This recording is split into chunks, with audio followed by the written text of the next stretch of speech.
Dive even deeper into competitive 40K and become a member of the world's most knowledgeable and positive community. The War Room is an exclusive group that brings together the world's best 40K players as coaches to help anyone from a newer player to an experienced tournament veteran learn, grow, and reach their goals within our shared hobby. Each week we offer a variety of live stream coaching matches centered around illuminating the thought process and in-game decision making of top players. We explain everything we're doing and why. You'll learn about the ever-evolving meta, match play mission theory, list making, and discussion of every faction in the game, and have access to analysis of all the latest rules. Our team of highly experienced coaches teach weekly clinics on each individual faction, strategy sessions on deployment and cool tricks, and meta-analyses each week during Meta Monday. We are committed to not only providing the best knowledge for players available, but also building a one-of-a-kind community. Come be a part of the War Room.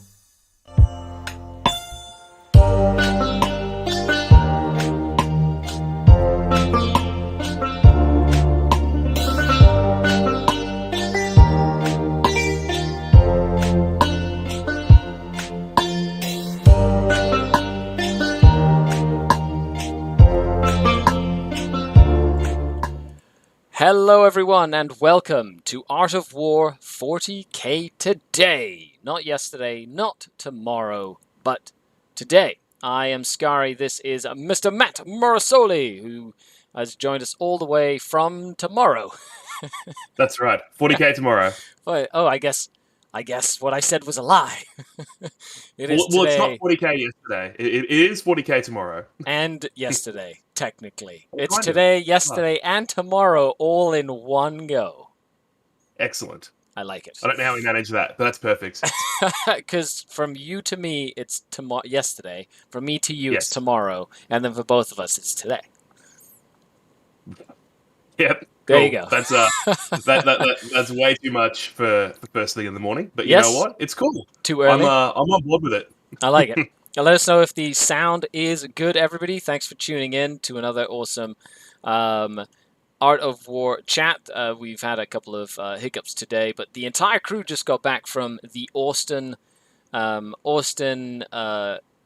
US Open, where Mr. Richard Siegler, the robot man himself, has gone for a three-peat of all three US Open series and crushed all opposition. This time doing it with the Dark Eldar, which is very close to my heart. Yeah. Yes. Anything but AdMech, I'm stoked. It's pretty impressive, really. You know, going to 3 huge events like that and just, you know, bang, bang, bang, 3 first place finishes. Just huge shout. Really, really well done. I'm really impressed with the man robot himself. It's pretty cool. Oh, I'm very excited. So 40K today is a sort of like a variety show. We'll talk about a variety of different topics, ranging from new releases that we've seen Games Workshop release from the last week till today. We'll talk about things that matter to us in the hobby and trends, and we'll answer chat questions and things like that. So a huge shout out to all of you in the chat and everybody who's watching. Leave a comment, like, share all that good stuff, and get involved, and we'll be reading your comments and stuff as we go. But as always, thank you very much. Nathan says sound is good. Jonah says good evening, or more like evening, but I added the good part because it is a good day. But other than that, Games Workshop, let's start with the event. Why don't we start with the event? Let's start with, not only was the Austin Grand Tournament a huge, like a super major that is in the Games Workshop style with bracket systems and things like that, but they also had a giant Age of Sigmar event as well, which is, I believe, one of the biggest Age of Sigmar events they've had in the world up to this point. Yeah, I think they said it was the biggest singles AOS event that's ever been run. So I know that a few of the European scene has some big AOS team tournaments, but this was the biggest, you know, 1v1 singles event in AOS ever. And that's pretty high. You know, it's pretty cool to see that many people getting together and rolling some dice. To be fair, Age of Sigmar has truly grown in the last couple of years. Like Age of Sigmar 3.0, the 3rd edition of the game, has a lot of similarities, in my opinion, to Warhammer 40,000 with how the missions play, especially like scoring points and having to pick secondaries Yeah, well, they're called battle tactics or whatever, but I mean, it's very similar. Like, you can pick the thing that you think you can score in that point in time, and that versatility in scoring, together with like holding objectives and things like that, leads to a very dynamic, interesting game. Which then you add in some crazy stuff like the double turn and things like that, which we could get into a whole other discussion about. But all in all, like the it is a huge market that's just growing, and the miniatures are fantastic. Yeah. It is. Yeah. What, sorry? Oh, sorry, mate.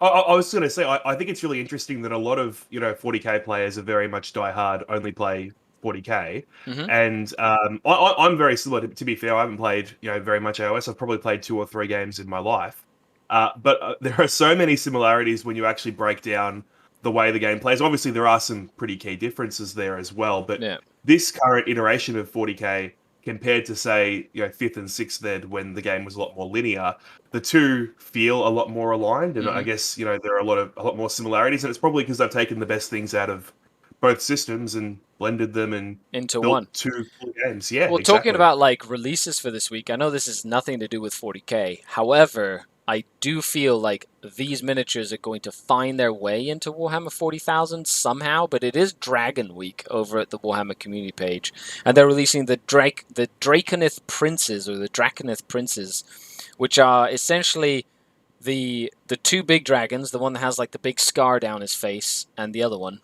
The scar one's my favorite. It's like literally like he's been hit by lightning, and lightning's like come out through his skin. Oh, it's like sends shivers down my spine.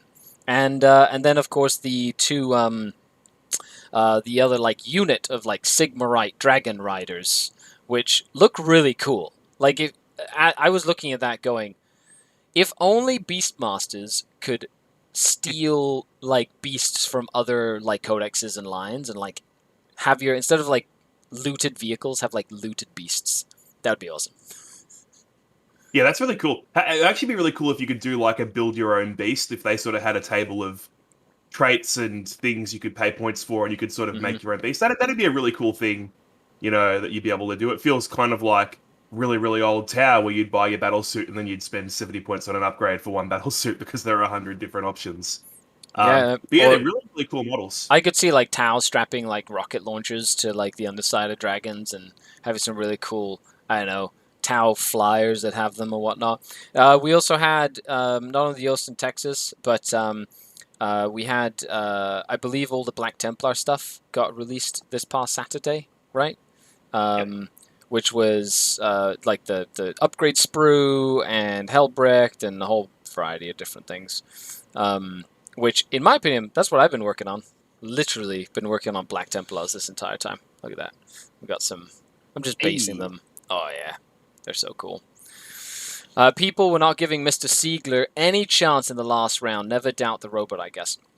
Matt, I agree. It was literally, I was kind of like went to have dinner, and my phone started blowing up about the final that was played between Siegler and Manny from the UK, and everybody was like, "Oh, rest in peace, Siegler." Manny went first or whatever, and that was all I was seeing like in my chats, and I was like, "That's not how it works. Like, going first is good, but that's the thing about mental resiliency in the game. Like, you have to learn how to play with 30% of your models. If you can do that, which Siegler knows how to do very well, you can get yourself out of some crazy situations, even if it looks really, really dire. And then Richard stayed in the game, and he had he had a turn where his saves like spiked a little bit in his favor, and that like his Manny didn't kill as much as he would have expected, but because Siegler stayed focused and stayed in the game and didn't let himself go on tilt, he's able to capitalize on a little thing like that to really bring the game around in full swing. Yeah, I've been playing personally a lot of that. I guess that pile of flesh meat wall, whatever people are calling the Telos and Kronos and The Grotesque list. And thick Drukari build. Thick City, that's right. That's Thick what Nick was City, yeah. calling it. Thick City. And the Tyranid matchup felt horrifying to me when I was thinking about how the game was going to go. And I've played it 3 times now, and it hasn't been as bad as you think it is. Hmm. You know, it's really easy to look at that and just say, oh, Hive Guard are really scary, Gene Stealers are really scary. But, you know, Siegler is an excellent player. There's obviously no doubting how good he is, and there are some really good ways to mitigate that damage coming in. And, you know, Manny is also a very, very strong player. A But when you fantastic skew player, yeah. so hard into one thing, where your army does one thing, if that doesn't go off, you're probably going to lose the game. Honestly, that's that's the reality of it. And Manny probably went into that game, as all players at that top level do, thinking if I don't blast this army off the board in my first 2 shooting phases, I'm probably going to lose. And that's kind of what happened. And I believe everybody in chat has a good, Paul said the Black Templar second wave got pushed back to the 26th of November. Okay, so that's this week, I guess, which hopefully we can all get that now, because Black Templar's awesome. Jonah said, compare this to the London Grand Team, the Grand Tournament or Grand Team Tournament? I'm assuming you mean Grand Tournament, where, like, going first, like, the game lasted 2 seconds. And I feel like this was the first major event, other than one that happened in California, like, the week before, where we saw the impact of the new FAQs and, like, the new rules come into play.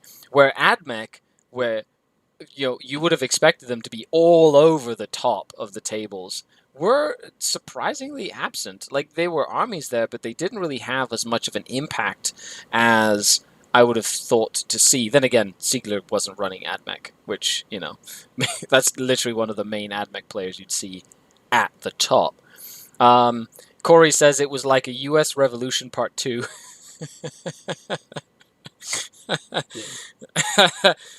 Secessionists, what is this madness? Manny did suffer from really bad dice, says Felix. Well, that's fine, but Manny has built redundancy into his list to offset bad dice. Right, that's why he has 3 units of Hive Guard, so that he can fire them 4 times, right? And he can offset bad dice and skew it as much into his favor as possible.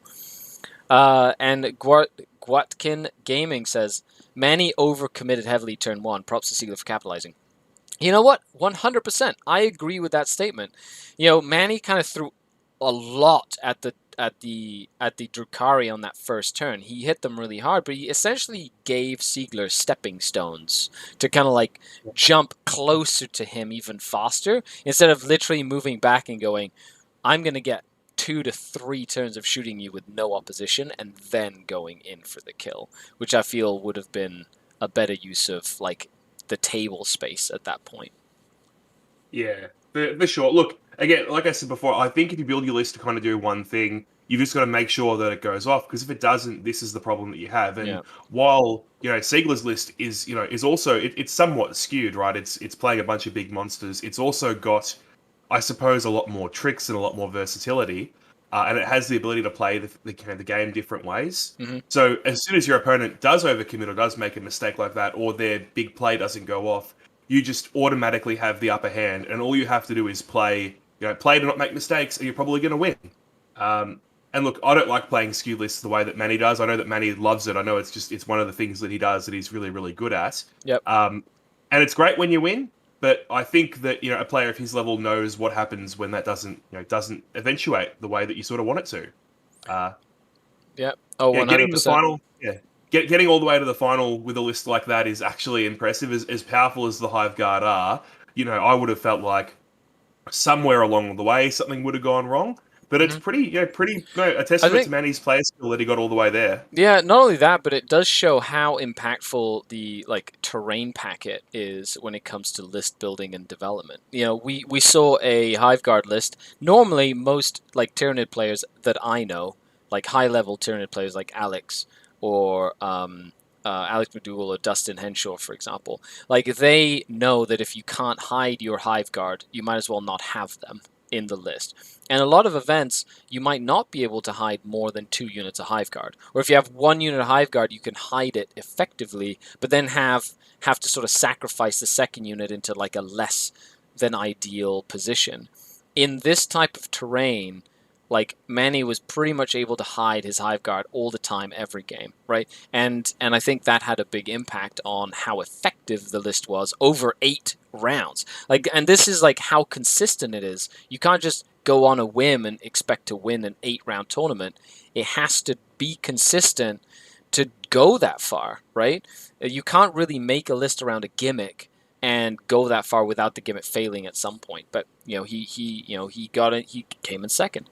However, I was surprised that the top 4 was 2 Drukhari, 2 Tyranids. That was pretty cool, though. Yeah, as has been pointed out in the chat, surprisingly absent was Grey Knights. I know that Jack went 7-1. I think he won the second bracket. I think that's how that shook out in the end. Mm-hmm. Are you surprised to see Grey Knights sort of fall off a little bit? I would have felt like Grey Knights are relatively good. They're gonna come in. They're gonna come in hard. Yeah. I think it's more like, when players get the hang of like the right balance of Grandmasters versus Interceptors. The thing is, Grey Knights win, but they don't win necessarily very big a lot of the time. They score a lot of points, and their like point differential isn't really big. But they're in that balance where they could have like a bad turn, and then it can sort of flip on them, and then lose by just a little bit, and that can be rather frustrating for a Grey Knight player.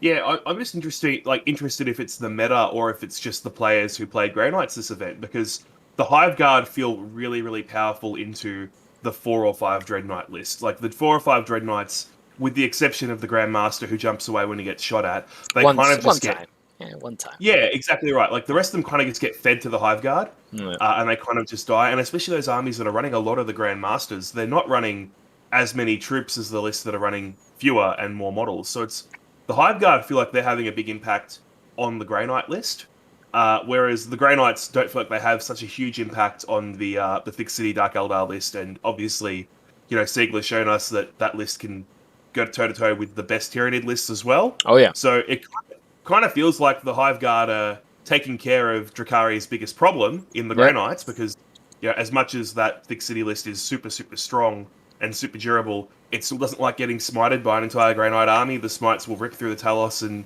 soften you up. Unless you don't fail 5-ups. Just saying. Well, I can't pass them, so that's my problem. We need to send you to Drukhari school. Get you some Drukhari dice. So Hive Guard melt power armor. Yes, I agree. Eric said Jack was top bracket with Grey Knights. Space Wolves did win bracket 2 though. So Space Wolves won bracket 2. Very cool. Dan does say I played versus Manny's Grey Knights and there was not too much I could do. Also not much I could do versus 18 Talos / Kronos. Very true. It's not that hard to screen them out of the teleport shenanigans. Andy was playing Marines. Travis says, but they can cheese jump away, so one is still in range, so you have the only shoot one at him, lose 10 shots on the guard. Well, you can pick a different target when, like when he jumps away. I'm pretty sure that's how that works. Nope. No, you just okay. Yeah, you just lose it. When you're the target of an attack. So you can shoot him with what? 3 out of the 3 Hive Guard. Shoot him with 3 Hive Guard, and then shoot 3 somewhere else. If he jumps away, fine. If not, he's taking 3 Hive Guard worth of shooting, which is still going to hurt. So you could just split fire and do chip away damage, essentially. I guess if you're playing 17 Hive Guard, you can afford to shoot a couple at that guy. 100%. Okay, so pivoting a little bit in terms of 40k today, Games Workshop released their Warhammer 40,000 giant holiday bundles. Yes. The big box armies of doom. So we have the Shield Bearers Strike Force, which is, of course, painted in Ultramarine colors. But it's a large box of Ultra. Did you get a chance to look at all these? They're not on the Australian site, funny enough. So really? I haven't seen them. Well, so maybe they're just not out over here yet. We have here, check it out. problems. It's pretty cool. See? You can't really see it because it's Yeah, blurry. I can see it. I can see what's going on. So you got a Flying Gladiator tank. You got some Primaris. It's good if you're... I feel like a lot of these box sets are fantastic if you're learning or just starting the game, or if you want to expand your collection. Then again, if you're just a junkie and you want to buy a bunch of them, then go right ahead. Then we have the Purgatus mission. That Space Marine one. There's so much stuff in that Space Marine one. They just want you to play Space Marines. The Sisters of Battle one. Immolator, an Exorcist, Squad Assist is a battle and like 5 Sacrosants, I feel like people are going to buy them just for the Sacrosants because you can't get them anywhere. Yeah. Mm-hmm. It's a shame Exorcists have fallen so far out of favor because it's such a cool model. Yeah. Like I'm such a fan of the Exorcist model. It's very I nostalgic. still believe that it's good, even if you have to spend 2 CP to shoot out on a site. I don't think you should rely on that stratagem, but I feel like adding it in just gives you so many cool tactical options in the middle of like a tournament. That's just me. Pretty good into Hive Guard. That is also very true. Actually goes all right there. Yeah, then we have the Omniscience Talon, which is the AdMech one. Stalkers, so Rust Stalkers? No, Infiltrators. Well, I guess you can build either or. Taraxi, Sterilizers, 1 Chicken, some Rangers / Vanguards, or Rangers, and then we've got the Manipulus and some horses. The dog horses, Raider things. That's actually pretty good. It's not it's a good battle force in my opinion. What do you think? It's all usable. Like I'm just glad they didn't stick 3 planes in there before this FAQ came It's out. no Jane Czar and a Falcon or a No. Viper in a list. When was the last time you saw a Falcon in an army? I can't remember. Okay, Sean Naden was using Falcons not too long ago to like put his his style of list. I've seen Falcons so you could put the 3 strong units of just when Void Raven bombers were a thing in a lot of ways. Diablo says Sisters 1 is pretty meh, but the Necron one is really good. Yeah, makes sense. The next thing you'll be saying is the Castigator is good. I think you should all get a Castigator in your Sisters of Battle list. New meta. I'm going to be honest. I don't even know what it does. It's like a Predator with a battle cannon. That thing. Yeah. It's a tank that is not a Retributor. So, are you going to see it? Probably not. Then we've got Nurgle, the Plague Festa Warband. So, everything in here I've seen Death Guard players use. You've got 3 Mephitic Blightholders, 1 Plagueverse Crawler, 3 Death Shroud Terminators, and a unit of 10 Plague Marines. Yeah, it's good. Yeah, the only thing that would make this better is if they had Poxwalkers in there instead of Plague Marines, and then it would be like an auto buy for a lot of people. Yeah. Pick up 3 of those, get yourself an army. Yeah, exactly, right? Especially, 9 Mephitic Blightholders. Or do like 1 Mephitic Blightholder, 1 Flesh Mower. Instant, sold out box. Then we got the World Scour Legion, which is the Necron one, with 2 Doomsday Walkers. Have you ever seen those being used? I've seen them being used once. About as often as I see Falcons. Fair enough. We've got 3 Ophidian Destroyers, unit of 10 Warriors, of course the token Scarabs, 5 Flayed Ones, a Heavy Ophidian Destroyer, a Heavy Locust Heavy Destroyer, and a Phasma, the spooky one. What's his name? The Plasma Sight? Plasma Tech guy? Oh, yeah. No, yeah, that guy. Mm-hmm. Not the Techno Monster, Plasmancer. I think that's what he's called. Yeah. Is that a Plasmancer? Yeah, he's got the spooky head that's coming out of the... Or is it? Yeah, I guess that's him. To be honest, I'm seeing a lot of Locust Heavy Destroyers lately, and that Plasmancer, or whatever he's called. Or Phantasmancer. I don't mind that one. There's some cool stuff in there. Again, I haven't seen the... I guess most of that stuff is usable. Well, the warriors you're always going to use. You can never have enough warriors. The game goes up and down, and the number of warriors equals the stages of the game. You're always going to use Scarabs. I've seen people use Ophidian Destroyers quite effectively because they have so many attacks. Have you ever played against Ophidian Destroyers? Only once, and I was actually surprised. I think I undercommitted, and I ended up getting a unit of rats or something wiped by them. And then they get murdered. I've played them 2 or 3 times now, and they're more expensive than your normal do actions infantry. But now that they're core, they are actually really sneaky. I really like them, and they hit a lot harder than you think for a 105-point unit. 100%. Psychomancer. Oh, thank you very much. Chat, you are amazing. It's the Psycho guy that takes away your OBSEC, which I have seen used quite effectively as well. Then we Yeah, have that one's pretty in the all OBSEC pre-game move army, just because you can make a random unit OBSEC and then go steal an objective off someone. So that's pretty cool. I love the fact that he can make people fail actions as well and not start actions. So if you can like get him into a position where your opponent's unit, like their little warp spiders or something, want to go and get like retrieve Octeris data in your zone or whatever, you can actually turn that off for like them not being able to. Anyway, it's cool. I like it. I really like how the Necron box supplements the start collecting and Indomitus collections. Cool. Yep. Yeah, makes sense. Plasmance is the one that came in the Indomitus box. Okay, so it's like one of these things with if you've been playing Necrons and you want to collect all of the things, here's something that kind of adds on to what you would have already bought up to this point. That makes sense. That's a really good point, actually. It does go really well with the Indomitus box there. Because you sort of flesh out the army. The Indomitus box is more of the basic stuff, I guess. And this is, I guess, tech choices. So it helps you build a couple of different army options, I suppose. Yeah. Then we have the Kill Daka Warband.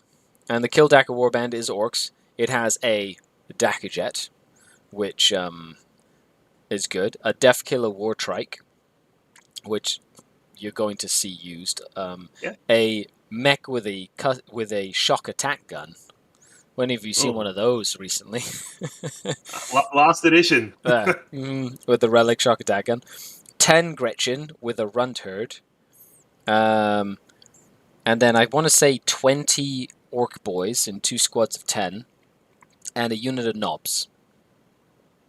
Yeah, look, I'm going to say this is probably a pretty good box a couple of years ago. I don't know that much of this stuff gets played anymore.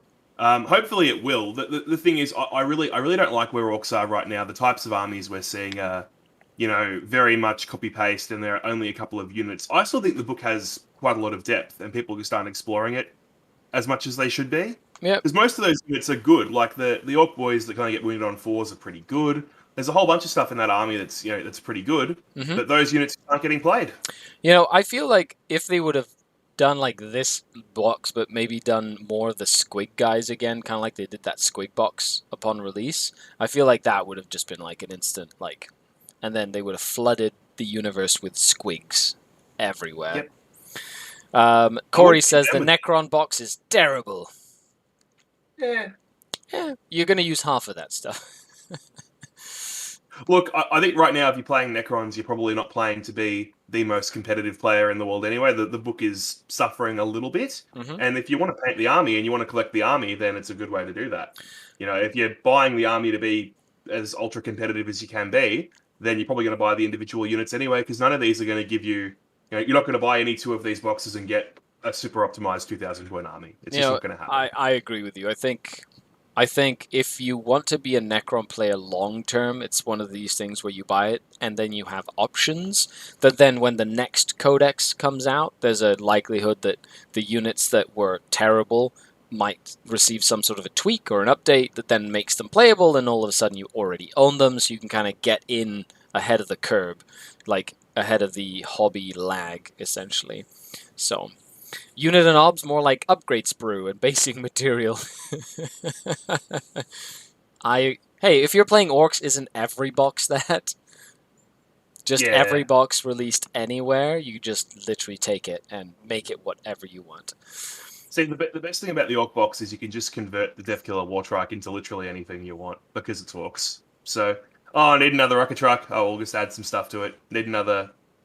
Mate, turn it into a Daka Jet for all I care. Put some wings on it, put it up in the air. It's Orcs. You can do that sort of thing. They also released some, so pivoting away from Warhammer 40,000, the Middle-earth Rohan Stronghold set looks really cool. Like, if you're a Middle-earth fan, that's some really neat terrain. Like, it's very stylized to that sort of, movie stylized of the Rohan, from the films. But, you've got a palisade, a watchtower, a bunch of, little huts and stuff. If you want to play AOS or add, some life to your tabletop, that would be pretty cool. Yeah, man. They do a really good job with I guess the scenery and stuff for that style, like the AOS, the Lord of the Rings style. They tend to make some really good miniatures for. Um, I'm not sure if the scale's off between I think it's a AOS and little smaller. Then again, you could yeah, run like your Space Marines around, and they could be like actual human houses, where like your Space Marines are like massive. true. That's it. Uh, Always find a way to make it work. They did go up to the pre-release for the Vanzar Arachnarig stuff, like some Necromunda gangs, I believe, starting to get some love as well.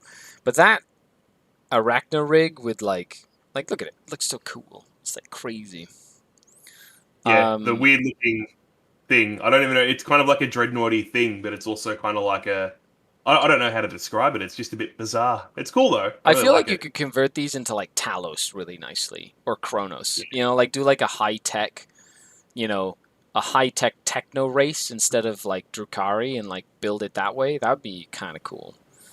But I feel like if you're not looking into Necromunda and some of the other like specialist style games for inspiration to kind of convert, you're missing out because some of those models are really cool looking. Yeah, I think the biggest problem I've always had is scale with a lot of that stuff. It's hard to find things that are the right size, especially with like 40K models just generally being a bit bigger now than they used to be. Hmm. You know, once the Space Marine, the old, so the firstborn to the Primaris scale update sort of happened, everything just feels a bit bigger now. And there's a lot less opportunity to do that. So it's all about seeing how big those things are and comparing them to what the actual model is supposed to be like. Well, a lot of green stuff goes a long way when you're doing that sort of thing. You have to practice your conversion foo. Gwatkin says the Death Guard and AdMech boxes are the best. Yeah, which one Probably. do you think is the best out of those two? I like the Death Guard box. I think Death the Guard. Death Guard box. That's the one that screen that was like, I would use everything in that box if I was Death Guard. Like, so I Yeah, like that one. like Uh, I guess you probably wouldn't buy multiple. I don't see a world where I use more Blight Haulers or more than 10 Plague Marines. But yeah, I think as a one-off, it's probably the best one. do you think there's any play still in that whole Great Unclean one with a giant bell that brings back Nurgle models with the Mephitic Probably, Blightholder build? probably not. I think the game is too killy now that people can kill the entire unit. That's my Hmm. sort of the big problem with it. And the Great Unclean one's so expensive. Paul And you don't get contagions, yeah. Paul Jan says Necromunda next week has an outcast gang, which is pretty much chaos cultists. I noticed it. A lot of the sculpts from that gang were basically the chaos cultists from like Blackstone Fortress, just like Yeah. just stylized. Well, no, not the Blackstone Fortress ones. The other ones from the starter set, from back in the day. But with the Yeah. autoguns, like the autoguns are a dead giveaway with the little like stub guns or whatever they're called. Like the cloppy things wrapped around them and stuff. Those ones. Yeah, exactly. With Yeah. like, and they've got like a square sort of like muzzle, like clip-on thingy or whatever. It's like, anyway, it's like it's a very stylized thing. I like the fact that you can play Chaos and literally buy like, this gang, that gang, these cultists have those cultists, and have like a ragtag band of like, 2 units of 20 or a big unit of 30 cultists, and none of the models will be the same. They're all like different. I think that would be really cool looking. Look, I will say back in the day, I did play the 240 cultist and Abaddon army back when you could Tide of Traders 6 times in a game. And not by design, but all 6 units of my cultists were different models. Mostly because they Amazing. came from different places, and I didn't want to buy 240 cultists that all had the same weapons. But That's weak. That's weak, yeah, man. You have to just buy them all. Pay the but yeah. price. What I did learn though was that there are a lot of really cool models you can use as cultists. What's the coolest cultist model? If you were to say buy this cultist model, it makes for a great cultist. I don't remember what it's called, but it's the I think it might be the Blackstone Fortress ones that have got like kind of like the leather jackety things going on, and Yeah, the guardsman style with the like. yeah, Yeah. with the hat and the bayonet sort of on the gun. Hmm. I can't remember what they're called, but I've got a unit of those, and they're really cool. They're my favorite cultists to use. I break them out whenever I've got one unit in the army Nice. because they're fantastic. And then like there are so many models, especially in the AOS range. There are a lot of things that make really cool cultists as well. But I'm a big fan of those Blackstone Fortress ones.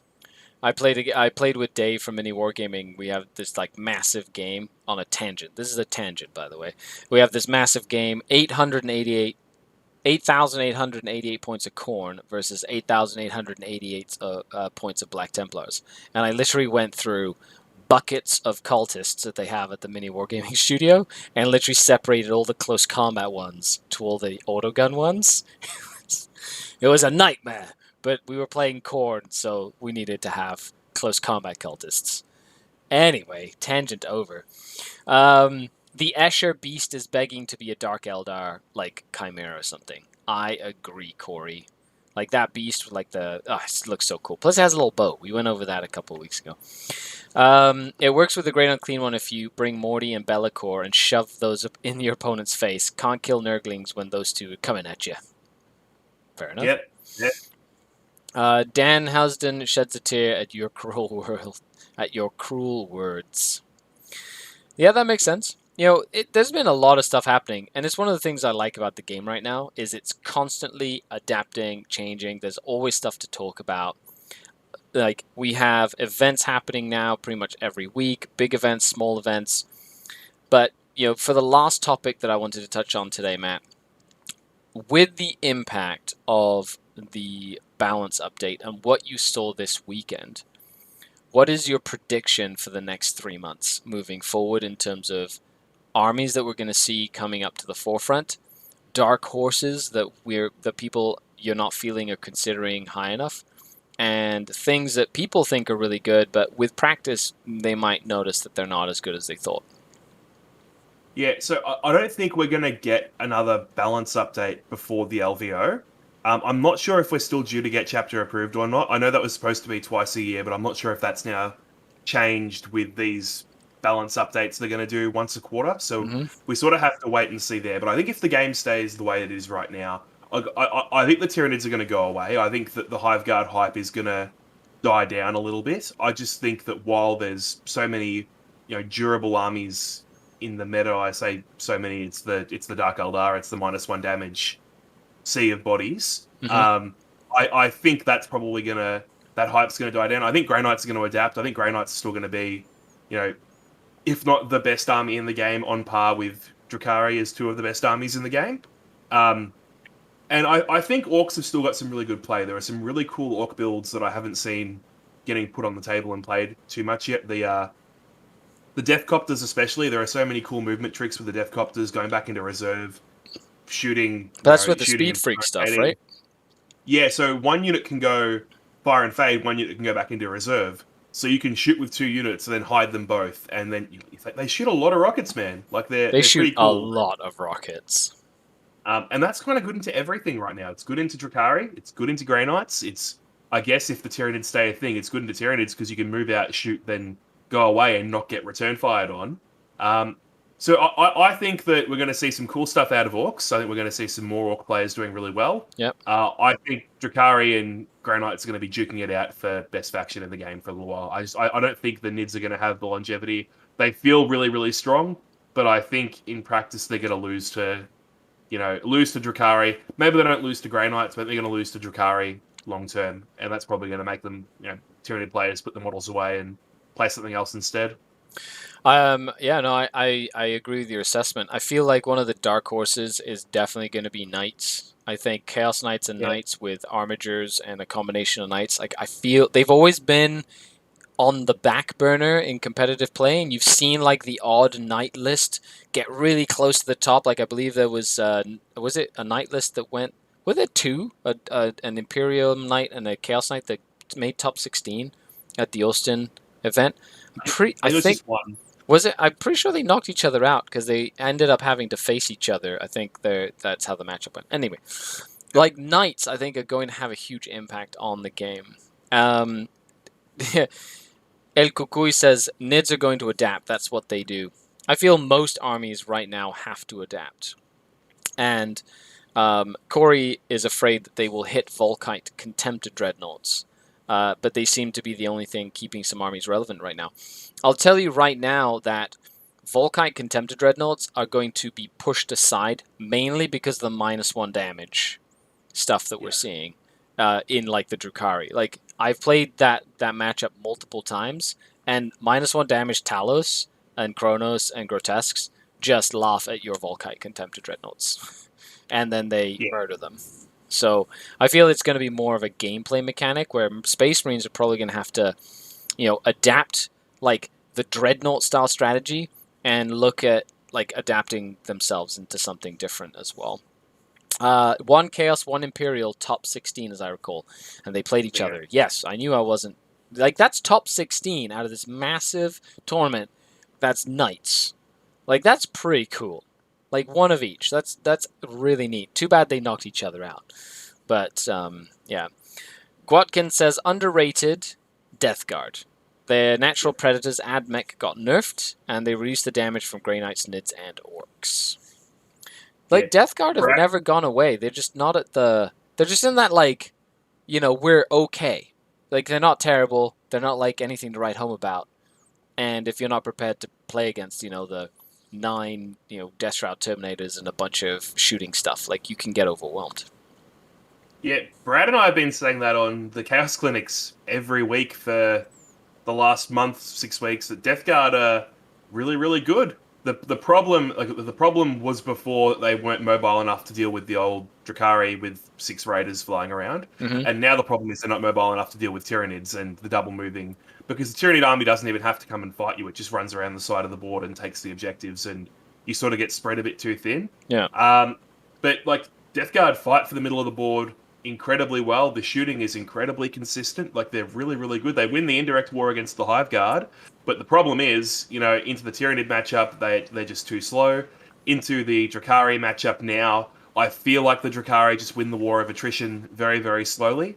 21 wounds in each unit of Talos with -1 damage. Or a million wounds in a Grotesque unit, plus the the Kronos potentially healing them, and a Homunculus. Like, there's so many ways to, Yeah, but Death Guard are probably right there. Like, I think Death Guard are probably as good as Knights are. Like you could easily go 5-1 at a big event with Death Guard right now. Death Guard feel really, really solid. Yeah, they've got good access to some decent secondaries. Like, they're a good all-rounder army, and I feel you just have to find that balance between support units and pressure units and how many Poxwalkers you want to bring. And I think if you find that delicate balance that suits like your play style, it is definitely one of those dark horse armies that's always there. And if you are not careful and don't have a plan to deal with it, it could definitely kind of ruin your day. Yeah, does the Poxwalker Horde just run through a unit of Talos, though, with the mortal wounds and the rerolls? It actually probably does a decent... You don't kill 3. I'm more afraid of a giant unit of, or like a unit of Blightlord Terminators just attacking with their single damage next to a Arch Contaminator. Like, with that would just murder the Talos. Like, just a bunch of attacks that are single damage that get to reroll wound rolls. That would just be very, very, very bad for Talos. But 100%. You actually get both pretty easily, though, because you need the Blightlords to unlock the Poxwalkers anyway. Correct. So you can run the Putrefier with Arch Contaminator, run 60 or 80 Poxwalkers, and you've probably got an army that fights for the center really, really well. The only problem is that army doesn't get the shooting, and then it kind of sucks into the Tyranid matchup. So it's, you're robbing Peter to pay Paul to make that work. But need that fine balance. It's on that razor's edge, right? El Kukui says, have you guys run the numbers on Dev Gaunts versus multiple Kronos? Kronos are about the same as Talos, and Dev Gaunts, point for point, are incredibly efficient for what they can achieve. Well, Mr. Morosoli, why don't you tell folks out there watching where they can find you before we finish up for the day? You can find me and actually my good friend Scary here on The Art of War, theartofwar40k.com. Clinics, coaching games, all sorts of good stuff. Every week, 5 days a week. On Saturday if you're in Australia, and not on Monday, because that's how it works for me down here. All sorts of good stuff. Hit us up if you're interested in getting any sort of coaching or list writing, or you just want to have a chat about a concept or an idea. We're here to help you guys improve, get better, just learn more about the game at the top level. That's why we do it. Yeah. Awesome. Thanks a lot, everybody, for hanging out with us today on another 40K Today. I've been Scary. This has been Matt Morosoli. We're signing off until the next video.